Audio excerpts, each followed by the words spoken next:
অনেক দিন ধরে আমি ভিডিও বানাবো ভাবছিলাম আমার ছেলে কি করে। এক্ষুনি আমি ছাদের থেকে জামা কাপড় নিয়ে আসলাম, বাইরের ওয়েদার একদমই ভালো না, বৃষ্টি আসবে সেই কারণে। তো ঘরে এসে আমি দেখি ও দাদুর কাছ থেকে একটা চকোজের প্যাকেট এনেছে, এই যে খাচ্ছে, চকোজের প্যাকেট এনেছে। তো ওইটা এনে ও কী করলো আজকে ভিডিও করলাম, দেখাচ্ছি চলো। অঙ্কুশ ভালো, অঙ্কুশ বাবাই বাবাই।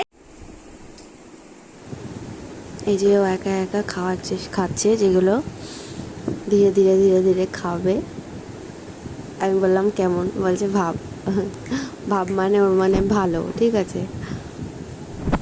এবার এই প্যাকেটটাকে নিয়ে ও কি করে, প্যাকেটটা এই যে একটা দুটো করে খাচ্ছে, আমার অনেক রকমের বেশি ঢং করে, একটু কায়দা করে, ঠিক আছে। ধীরে ধীরে ধীরে ধীরে খেয়ে দিয়ে আস্তে সুস্তে তারপর হেলে দুলে যাবে। হ্যাঁ, আর একটুখানি কটকট করে খেয়ে আমাকে দেখাচ্ছিল যে প্যাকেটটা নিয়ে রেখে দিয়েছে, ঠিক আছে। এই যে ওর খাজানা, মানে মিউজিয়াম টাইপের হয়ে গেছে এটা এখন। কতদিন ধরে এগুলো রাখছে কোনো ঠিক নেই। দেখুন কত প্যাকেট, সব খালি, ঠিক আছে। এগুলো খায় আর এর ভেতরে জমিয়ে জমিয়ে রাখে। আমাদের ড্রেসিং টেবিলের দুটো ড্রয়ার এরকম পুরো ফুল হয়ে গেছে, ভেতর দিকটা আরও আছে, ড্রয়ারটা পুরো খুলছে না, ঠিক আছে।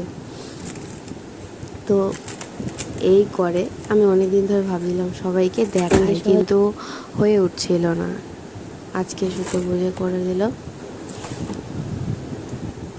আর কার কার কে কে এরকম দুষ্টুমি করে সবাই কমেন্টে জানাবে, এবং ভিডিওটা সবাই পছন্দ হলে লাইক করে দিও প্লিজ।